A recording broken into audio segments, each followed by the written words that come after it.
In the first 9 months of 2019, more than 1,400 people in Massachusetts died of an opioid-related overdose.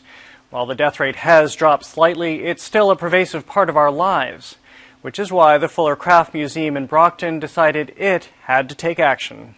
Solemnly standing at the center of this exhibition, a pillar of poppies. 3,600 to be exact. Why 3,600?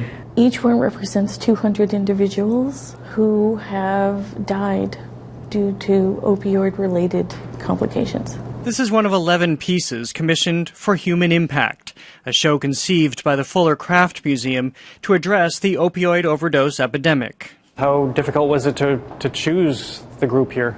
Oh, it was really, really tough. I mean, with over 70 artists that were submitting and all different types of media and expression. Beth McLaughlin is the museum's chief curator and perhaps activist. Troubled by the thousands of opioid-related overdoses that have placed New England above the national average, she decided the museum had to act. What place does a museum have in this conversation? Well, I think museums, just by their charter, are responsible for reflecting the society in which we live. So she put out a call to artists to address the crisis. Here, their responses range from tender teardrops to veritable crime scenes. Each of the pills has this decal that has the name of a man that passed and his birth date and his death date. It's almost like an epitaph on a gravestone. Some, but not all of the artists featured here already had personal connections to addiction.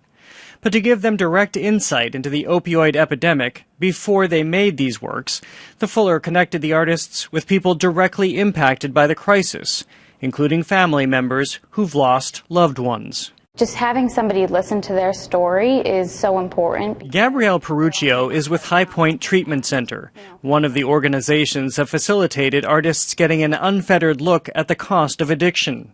They just need that right opportunity and that right moment to be able to share their story, and it takes a lot of courage to be able to do that.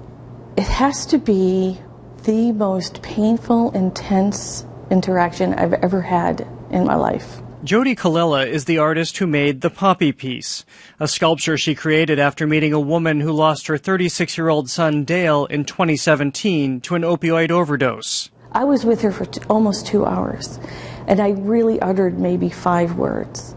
The whole time was her describing to me every phase of what she went through, and all the anguish and frustration and shame and confusion and then loss. Kalila created this 12-foot-tall sculpture to stand as a memorial.